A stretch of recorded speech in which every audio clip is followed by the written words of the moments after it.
Boa tarde! Neste vídeo de hoje nós vamos falar de alguns princípios que ficaram faltando princípios implícitos do direito administrativo. Princípio da motivação. A motivação representa que o administrador deve indicar os fundamentos de fato e de direito que levam a adotar qualquer decisão no âmbito da administração pública, demonstrando a correlação lógica entre a situação ocorrida e as providências adotadas. Dessa forma, a motivação serve de fundamento para examinar a finalidade.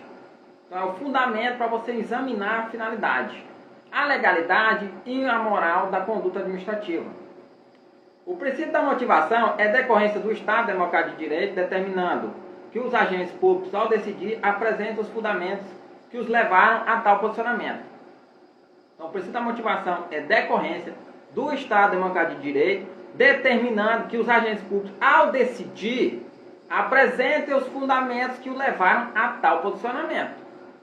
Então, eles têm que apresentar os fundamentos que os levaram para esse posicionamento.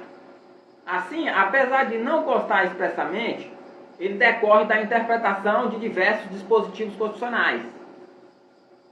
Conforme ensina L. Lopes Meireles, para o direito público, a vontade do administrador é irrelevante, pois os seus desejos, ambições, programas e atos não possuem validade jurídica se não estiverem alicerçados no direito e na lei. Para o Poder Judiciário, todavia, esse princípio consta expressamente no inciso 10, artigo 93, que também se aplica ao Ministério Público por determinação do artigo 129, parágrafo 4º, que determina que as decisões administrativas dos tribunais serão motivadas em sessão pública, sendo as disciplinares tomadas pelo voto da maioria absoluta de seus membros. Para concurso, contudo, vale a regra geral, o princípio da motivação é implícito. Meireles, 2013.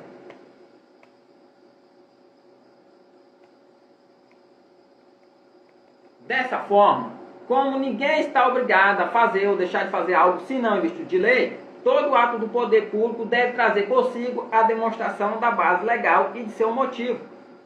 Então, todo ato do poder público deve trazer consigo a demonstração da base legal e de seu motivo. Qual é a base legal e qual é o seu motivo?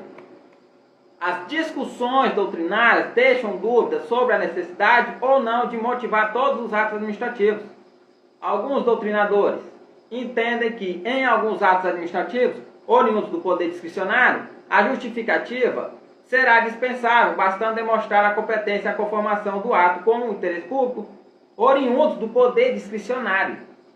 A justificativa será dispensável, bastando demonstração a competência e a conformação do ato com o interesse público. Contudo, o posicionamento da doutrina majoritária e da jurisprudência não é esse. A professora Maria de Pietro assevera que a obrigatoriedade de motivar se justifica em qualquer tipo de ato, pois se trata de formalidade necessária para permitir o controle da legalidade dos atos administrativos. Controle da legalidade dos atos administrativos. No sentido, Lucas Rocha Furtado ensina que todos os atos administrativos devem ser motivados, se sejam eles discricionários ou vinculados. Aqueles que você escolhe a penalidade e aqueles que estão previstos em lei, com uma única exceção, que é a exoneração de ocupante de cargo e comissão, conhecida como exoneração ad nutum, uma vez que possui tratamento constitucional próprio.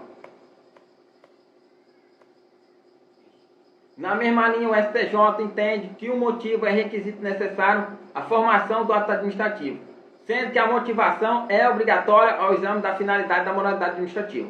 Com efeito, a Lei 9.784 de 1999 determina que a indicação dos pressupostos de fato e de direito que determinarem a decisão é um dos critérios aplicados ao processo administrativo. Artigo 2, parágrafo único, inciso 7. Além disso, os atos administrativos deverão ser motivados com indicação dos fatos e dos fundamentos jurídicos. Então, você tem que motivar o ato administrativo nos fatos e dos fundamentos jurídicos. Trazer a base legal e o fato. Artigo 50. Em seguida, a lei dispõe que os atos administrativos devem ser motivados quando? Meirelles 2013, de Pietro 2014, Furtado 2012, artigo 37, inciso 2, a investidura em cargos ou emprego público depende de aprovação prévia de concurso público, ressalvada a nomeação para cargo de comissão declarada em lei de livre nomeação e exoneração. STJ, agravo regimental, no RMS 15.350 do Distrito Federal, o motivo é o requisito necessário à formação do ato administrativo e a motivação alçada à categoria de princípio. É obrigatória ao exame da legalidade, da finalidade e da moralidade administrativa. A. Neguem, limitem ou afetem direitos ou interesses. B. Imponham ou agravem deveres, encargos ou sanções. C. Decidam processos administrativos de concurso ou seleção pública.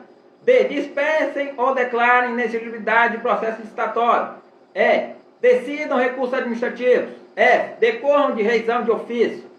G. Deixe de aplicar jurisprudência firmada sobre a questão ou discrepem de pareceres, laudos, propostas e relatórios oficiais.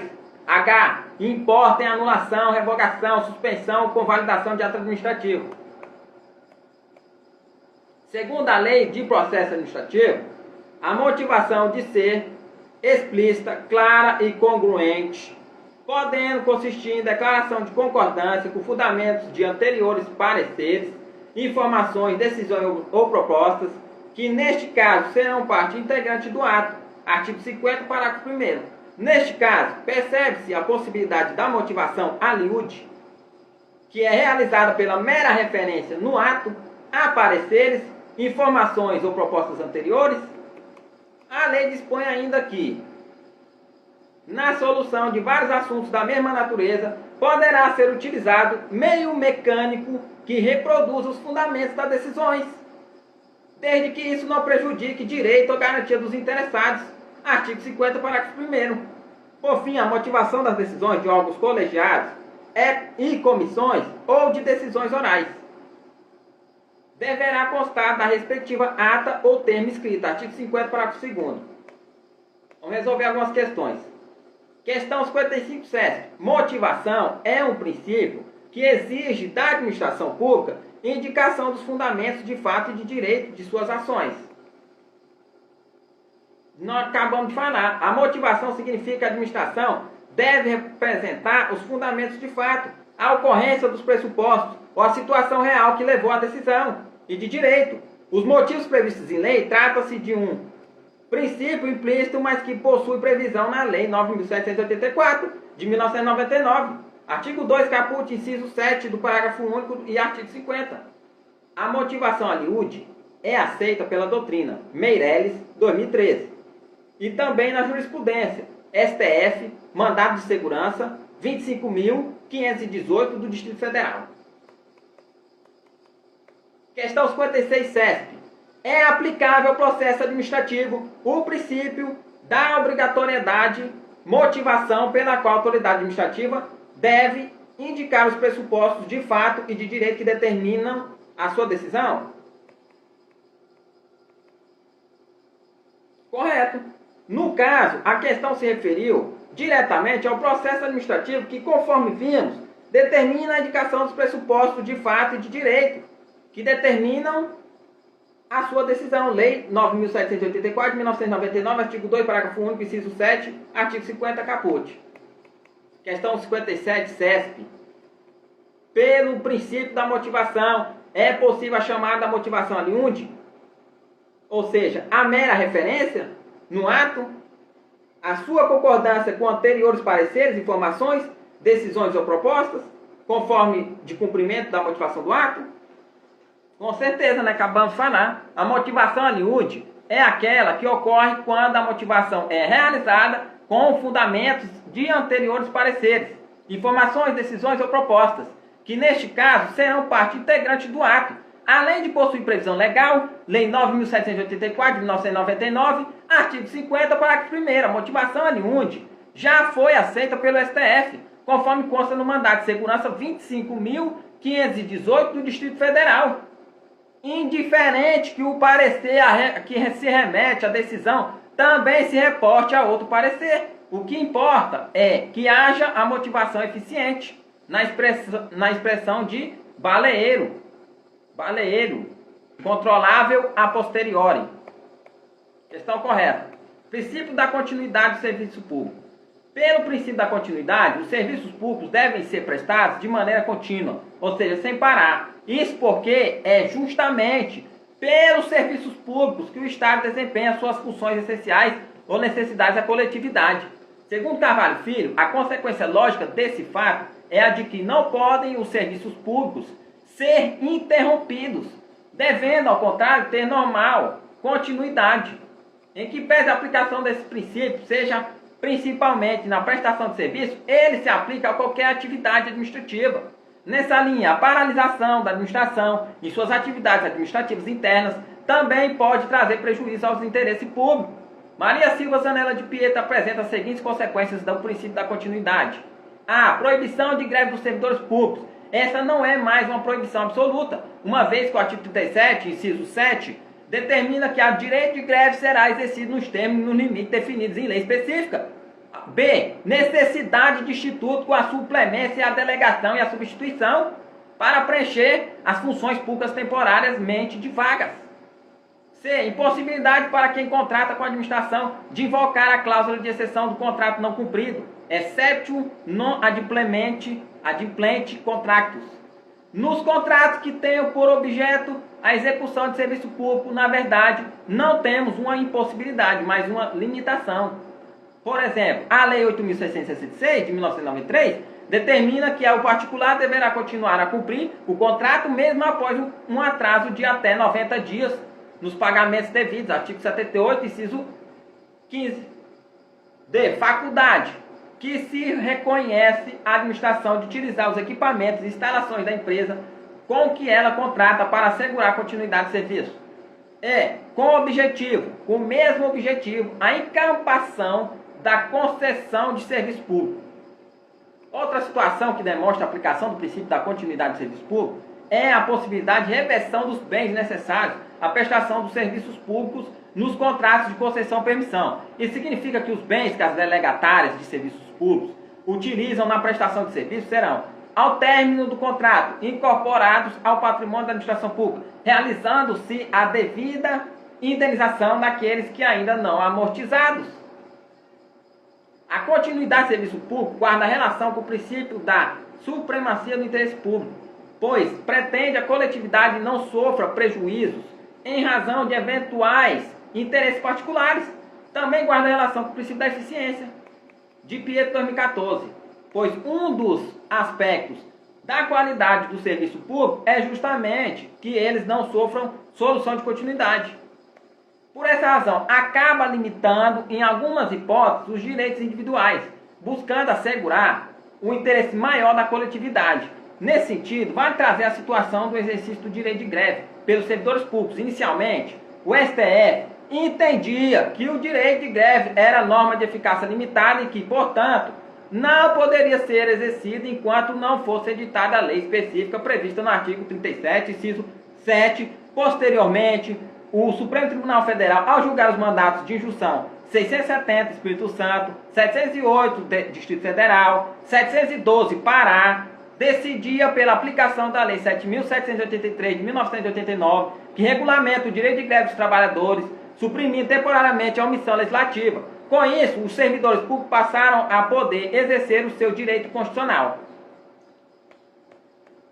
Atualmente, no entanto, há muita discussão em relação ao direito de greve de determinadas categorias, sobretudo aquelas consideradas essenciais.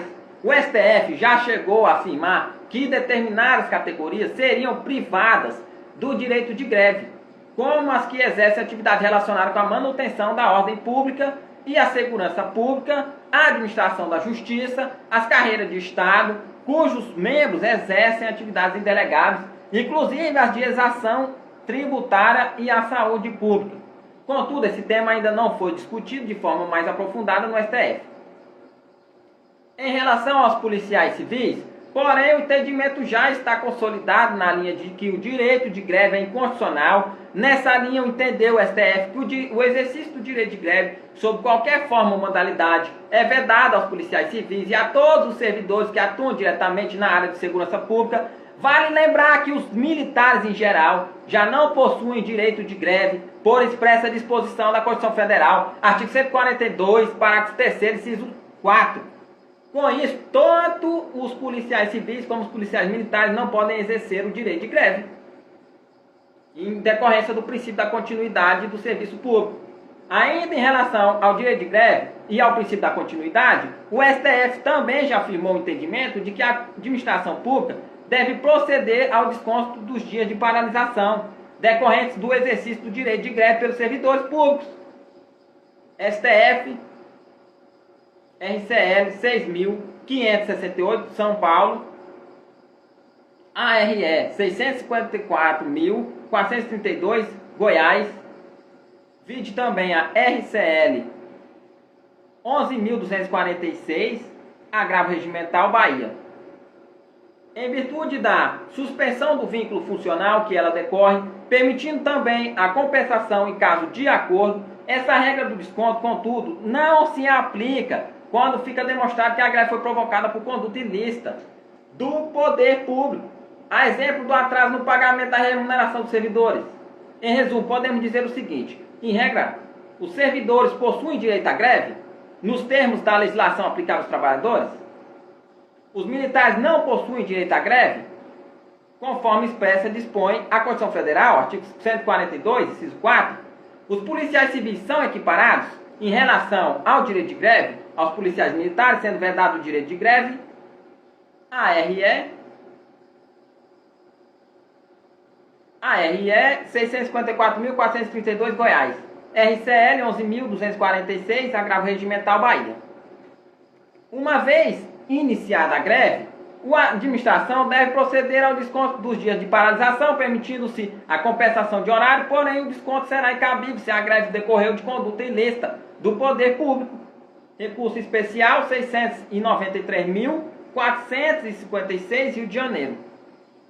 Além disso, o princípio da continuidade já foi invocado pelo Tribunal de Contas da União, que, ao identificar falhas em procedimento licitatório utilizado para contratar determinada empresa para prestar serviços essenciais à administração pública, optou por determinar que o órgão realizasse nova licitação, sem fixar, no entanto, prazo para que o órgão anulasse o contrato.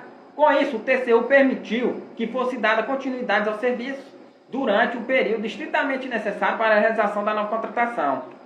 Além disso, o princípio da continuidade relaciona-se com o do dever público de manter o equilíbrio econômico-financeiro dos contratos administrativos. No meio privado, os contratos somente podem ser alterados por acordo das partes. Nos contratos administrativos, por outro lado, a administração pode realizar alterações unilaterais, ou seja, mesmo sem concordância prévia da outra parte. Contudo, essas alterações não podem modificar o equilíbrio econômico-financeiro do contrato. Por exemplo,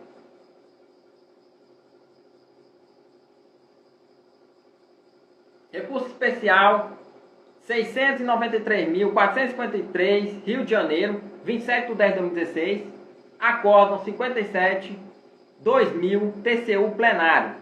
Acerta, a meu ver, a unidade instrutiva ao propor que o tribunal determine a ICC a imediata realização de procedimento licitatório para a supressão da improbidade acima referida e, ao mesmo tempo, sugerir a continuidade da execução do serviço por parte da atual prestadora. Essa solução parece-me consentânea com o princípio da continuidade do serviço público, que não permite a interrupção dos serviços referidos, necessários à preservação do patrimônio público. Veja também Furtado 2012. Então, por exemplo, se o contrato ia receber 100 pelo fornecimento de 10 unidades de um produto, deverá receber 120 se as quantidades forem alteradas para 12, mantendo o equilíbrio financeiro inicial. Se a administração pudesse alterar unilateralmente o equilíbrio financeiro, o contratado poderá sofrer prejuízos, tornando insustentável a continuidade da prestação do serviço, daí a aplicação do princípio da continuidade do serviço público.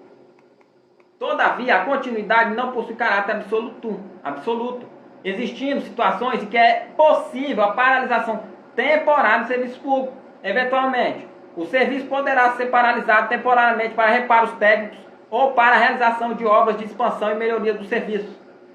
Nesse sentido, a Lei 8.987 de 1995 prescreve que não se caracteriza como descontinuidade de serviço público a sua interrupção em situação de emergência ou após prévio aviso, quando a. motivada por razões de ordem técnica ou de segurança das instalações, b. por inadimplemento do usuário, considerado o interesse da coletividade, artigo 6, parágrafo 3.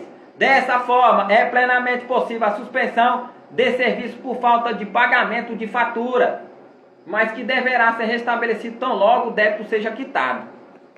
Vamos resolver algumas questões. Questão 58.7. O princípio da continuidade de serviços públicos. A. Afasta a possibilidade de interrupção, ainda que se trate de sistema de remuneração por tarifa na qual o usuário dos referidos serviços esteja inadimplente. B. Diz respeito apenas a serviços públicos não alcançados às demais atividades administrativas. C. Torna ilegal a greve de servidores públicos. Tem relação direta com os princípios da eficiência e da supremacia do interesse público. E. Impede a paralisação, ainda que a justificativa destas seja aperfeiçoamento das atividades. Carvalho Filho, 2017. Então, a A está errada. A legislação permite a interrupção do serviço por falta de pagamento da tarifa da prestação dos serviços. Nesse caso, prevalece o interesse público em detrimento do interesse privado, pois se não fosse possível a interrupção do serviço por inadimplente, consequentemente, o custeio do serviço poderia ser tornar inviável pela falta de pagamento de vários usuários. B. Está errada. O princípio aplica-se predominantemente aos serviços públicos, porém alcança todas as atividades administrativas, já que a interrupção dessas também afeta o interesse público. C. Errada. A greve dos servidores públicos não é em si ilegal, pois se trata de um direito assegurado na Constituição Federal.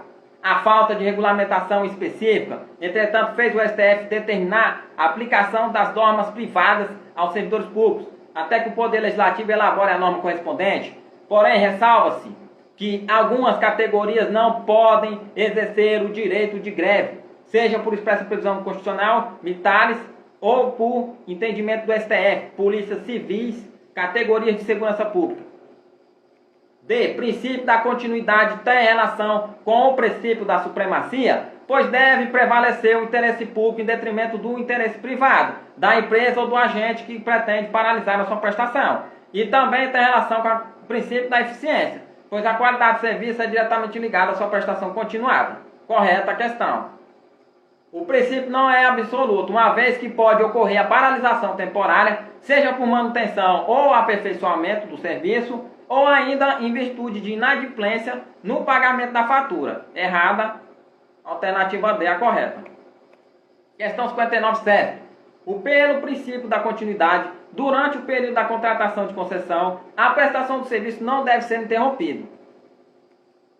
Questão tomou a regra geral e, portanto, está correta, uma vez que, pelo princípio da continuidade, a prestação do serviço não pode ser interrompida. Além disso, enquanto a Lei 8.666 de 1993, que regulamenta os contratos administrativos, a inaplicabilidade, a oposição da exceção do contrato não cumprido é relativa.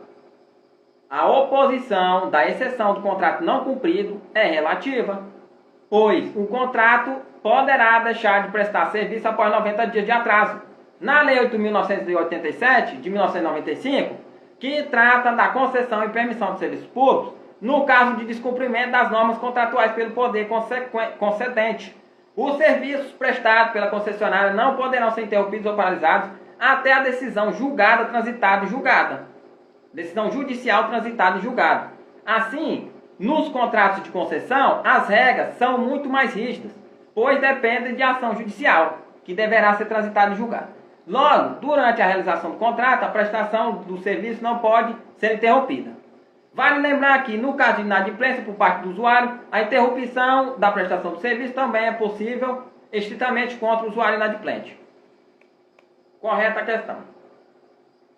Questão 60, CESP. O princípio da continuidade do serviço público impossibilita a suspensão da execução do contrato em razão de inadimplência do poder público.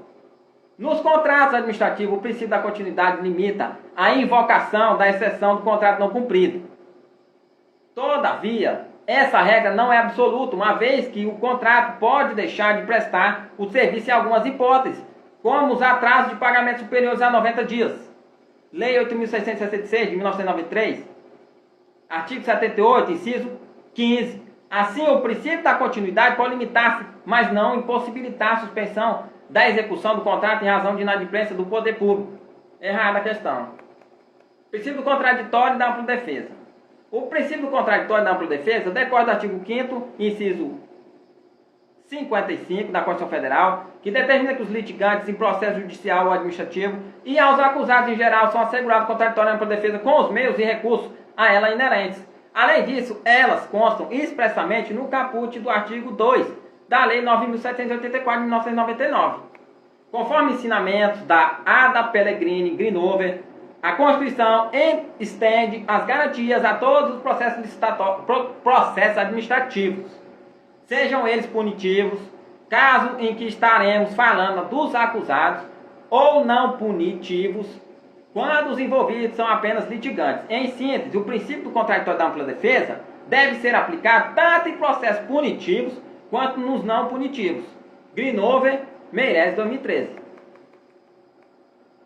O contrato e a ampla defesa estão intimamente relacionados com o princípio do devido processo legal. Na verdade, alguns autores os consideram eles subprincípios deste. O devido processo legal está previsto na Constituição Federal, no artigo 5º, 54, nos seguintes termos: ninguém será privado da liberdade ou de seus bens sem o devido processo legal. Por esse princípio, a autoridade administrativa deve atuar material e formalmente, nos termos que o direito determinar, impedindo que o processo de decisão do poder público ocorra de maneira arbitrária. Dessa forma, consagra-se a exigência de um processo formal e regular, realizado nos termos do previsão legal, impedindo que a administração pública tome qualquer medida contra alguém, atingindo seus interesses sem lhe proporcionar o direito ao contraditório e à ampla defesa. O contraditório se refere ao direito que o interessado possui de tomar conhecimento das alegações das partes contrárias e contra eles pode se contrapor, podendo assim influenciar no convencimento do julgador. A ampla defesa, por outro lado, confere aos cidadãos direito de alegar a prova o que alega, podendo se valer de todos os meios e recursos juridicamente válidos, vedando, por consequente, o cerceamento do direito de defesa. Então, contraditório se refere ao direito que o interessado possui de tomar conhecimento das alegações. Tomar conhecimento das alegações da parte contrária e contra eles, poder se contrapor, podendo assim influenciar o convencimento do julgador. Ampla defesa, de todos os meios e recursos juridicamente válidos. Decorre da ampla defesa e o direito de apresentar os argumentos antes da tomada da decisão, de tirar cópias do processo, de solicitar a produção de provas, de interpor recurso administrativo, mesmo que não exista previsão em lei para tal, etc. Por fim, a ampla defesa abrange também o direito à defesa técnica. Contudo, em processo administrativo, cabe ao interessa decidir se precisa ou não de defesa técnica. Conforme entendimento do STF, constante na súmula vinculante número 5, a falta de defesa técnica por advogado no processo administrativo disciplinar não ofende a Constituição. A falta de defesa técnica por advogado no processo administrativo disciplinar não ofende a Constituição. Em processo administrativo disciplinar não é obrigatória a defesa técnica por advogado. Vejamos como esses princípios são exigidos em prova. Marinella, 2013. Questão 61, CESP. Em relação aos princípios constitucionais da ampla defesa do contraditório, é indispensável que o interessado seja representado no curso de processo administrativo disciplinar por advogado capaz de oferecer defesa técnica. Comentário enunciado da súmula vinculante 5 do STF. A falta de defesa técnica por advogado no processo administrativo disciplinar não ofende a Constituição. Logo, a defesa por advogado não é indispensável, motivo pelo qual a questão está errada. A defesa por advogado não é indispensável se o processo é administrativo disciplinar. É processo administrativo disciplinar? A defesa por advogado não é indispensável. O mesmo não se... Questão 62, CESP. O desfazimento da nomeação de um agente administrativo somente pode ocorrer depois de assegurada a ele a garantia do contraditório da ampla defesa. O desfazimento da nomeação de um agente influenciará negativamente os interesses dele e, por conseguinte, a administração deverá oportunizar o contraditório para a defesa, permitindo que o interessado tente convencê-la da ilegalidade de sua nomeação. Logo, o item está correto. Princípio da especialidade. O princípio da especialidade reflete a ideia de descentralização administrativa e que se cria entidade para o desempenho de finalidades específicas. Decorre, ademais, dos princípios da legalidade e da indisponibilidade de interesse público. Nessa linha, vale dizer que a Constituição Federal exige edição de lei específica para a criação ou autorização de criação. Criação ou autorização de criação das entidades de administração indireta. Artigo 37, inciso 19. Nesse caso, a lei deverá apresentar as finalidades específicas da entidade, vendando, por consequente, o exercício de atividades diversas daquelas previstas em lei, sob pena de nulidade do ato e punição dos responsáveis. Embora tenha sido criado inicialmente para as autarquias uma das espécies de entidade administrativa, o princípio aplica-se modernamente a todas as pessoas administrativas que integram a administração pública indireta, autarquias, fundações, empresas públicas e sociedade de economia mista. Princípio da segurança jurídica e proteção à confiança. O princípio da segurança jurídica, também conhecido como princípio à confiança legítima, é um dos subprincípios básicos do Estado de Direito, fazendo parte do sistema constitucional como um todo e, portanto, trata-se de um dos mais importantes princípios gerais do direito. Ele tem por objetivo assegurar a estabilidade das relações jurídicas já consolidadas, considerando a inevitável evolução do direito, tanto em nível legislativo, jurisprudencial ou de interpretação administrativa das normas jurídicas. Tal princípio mostra-se, sobretudo, no conflito entre os princípios da legalidade com a estabilidade das relações jurídicas consolidadas. Com o decurso do tempo, muitas vezes, anular um ato após vários anos de sua prática poderá ter um efeito mais perverso do que a simples manutenção de sua ilegalidade. Trata-se de um princípio com diversas aplicações, com a proteção ao direito adquirido, o ato jurídico perfeito e a coisa julgada. Além disso, é fundamento da prescrição e da decadência, evitando, por exemplo, a aplicação de sanções administrativas vários anos após a ocorrência das irregularidades. Ademais, o princípio é a base para a edição das súmulas vinculantes, buscando, por fim, as controvérsias entre os órgãos judiciários ou entre esses a administração pública que acarretem grave insegurança jurídica e relevante multiplicação de processos sobre questão idêntica. Constituição Federal, artigo 103-A, parágrafo 1º. O princípio da segurança jurídica possui previsão no artigo 2, caput da Lei 9.784 de 1999. Além disso, o inciso 13 do parágrafo único do mesmo artigo determina que a administração pública deve obedecer ao critério da interpretação da norma administrativa da forma que a melhor garanta o atendimento do fim público a que se dirige, vedada a aplicação retroativa de nova interpretação. Vedada a aplicação retroativa de nova interpretação. Artigo 2. A administração pública obedecerá, dentre outros, aos princípios da legalidade, finalidade, motivação, razoabilidade, proporcionalidade, moralidade, ampla defesa, contraditório, segurança jurídica, interesse público e eficiência.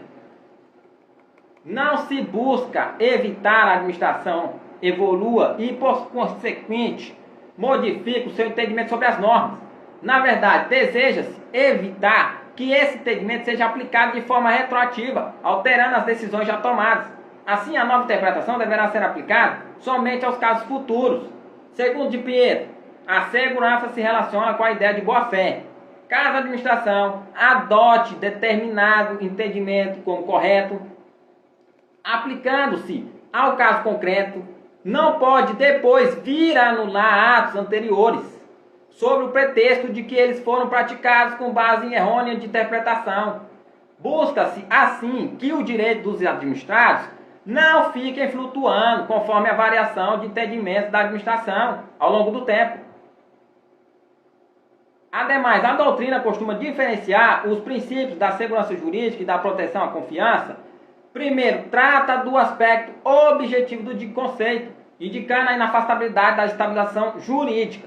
O segundo, por sua vez, trata do aspecto subjetivo, que reflete o sentimento do indivíduo em relação aos atos que possuem presunção de legitimidade e de aparência da legalidade.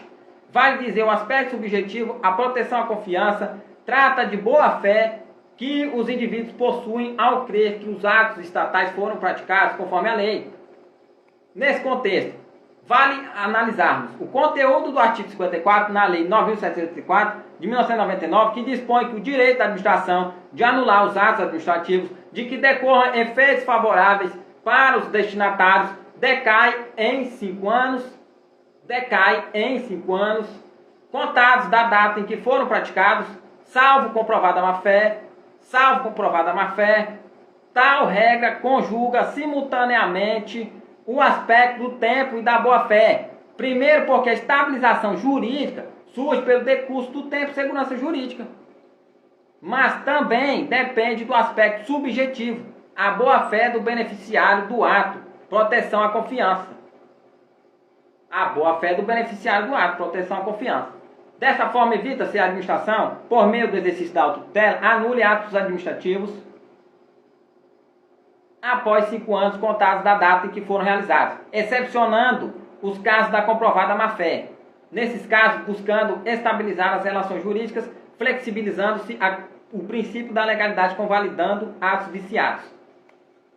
Carvalho Filho, 2017. Com base nos postulados da segurança jurídica e da proteção à confiança, o STJ já afirmou o entendimento de que é incabível a devolução de parcelas remuneratórias percebidas de boa-fé pelo agente público, mas que a decisão que fundamentou o pagamento venha a ser desfeita por se considerar que foi adotada em virtude de errônea ou inadequada interpretação da lei.